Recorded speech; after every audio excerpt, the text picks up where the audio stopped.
जज साहब अपनी ही माँ को वृद्धाश्रम छोड़ आए। आश्रम में माँ का ध्यान रख सके इसलिए वहां के चौकीदार से दोस्ती कर ली थी और उसे कुछ पैसे भी दे दिए थे।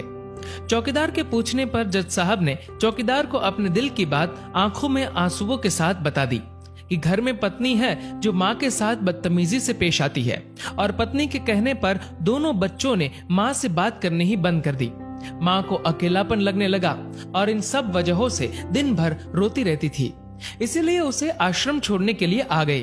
तो चौकीदार ने कहा, जज साहब आपके सामने सारे सबूत थे कि कौन सही और कौन गलत है, लेकिन अपनी ही माँ के साथ न्याय नहीं कर पाए तो औरों के साथ क्या न्याय करते होंगे आप।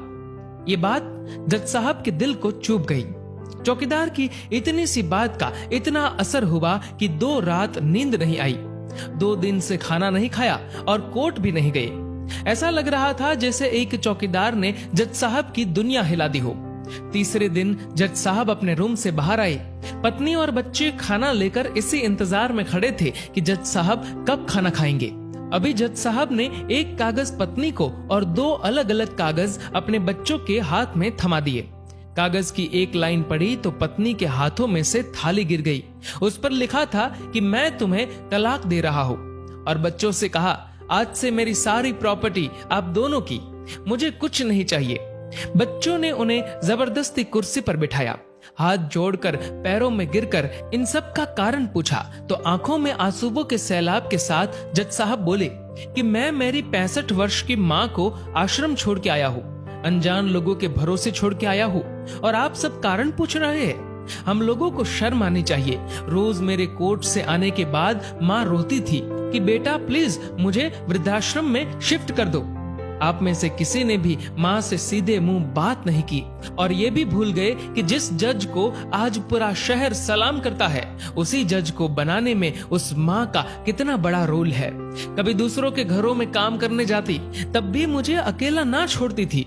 ऐसी भगवान समान माँ को मैंने आश्रम में छोड़ दिया, और वो भी ऐसे लोगों के भरोसे जिन्हें ये तक नहीं पता कि माँ को क्या बीमारियां है। खुद को कोसते हुए जज साहब कहते हैं, दूसरों पर फैसले सुनाने वाला आज मैं खुद हार गया। मैं जज नहीं बल्कि गुनहगार हूँ, और मैंने जो गुनाह किया है वो शायद कानून तो माफ कर देगा, लेकिन ईश्वर के कोर्ट में वो कभी माफ नहीं होगा। ये कहते हुए जज साहब बोले कि अब मैं अपने पापों का प्रायश्चित करने जा रहा हूँ। मैंने अपना सब कुछ आप लोगों को सौंप दिया है और अब अपनी माँ के साथ आश्रम में रहूंगा और उनकी सेवा करूंगा। पत्नी से जज साहब ने कहा कि याद रखना, आज तुमने उस माँ को आश्रम भिजवाया, तुम भी एक माँ हो, कल तुम्हें भी कोई आश्रम भेजेगी, तब तुम्हें मेरे इन शब्दों का अर्थ सही मायने में समझ आएगा। ये बोलकर जज साहब आश्रम के लिए चल दिए। आधी रात को चौकीदार भी जज साहब को देखकर चौंक गया। आश्रम के अंदर दाखिल हुए तो देखा माँ सो रही थी। करीब जाकर देखा तो पूरे परिवार की तस्वीर से लिपटकर रोते हुए माँ सो गई थी। आश्रम का प्रशासन भी जाग गया, क्योंकि पीछे पीछे पत्नी और बच्चे भी आ गए थे। उन्हें ये एहसास हो गया था कि उन्होंने क्या पाप किया है। तभी आश्रम की एक कर्मचारी बोली, हम इन्हें आपको नहीं सौंप सकते, क्या पता कल आप इन्हें मार दो तो। ये सुनते ही जज साहब की पत्नी को दिल में बहुत दर्द हुआ।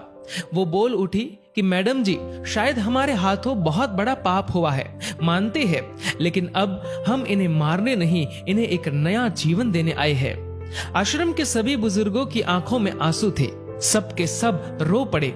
खुशी के आंसुओं के साथ माँ को घर ले आए।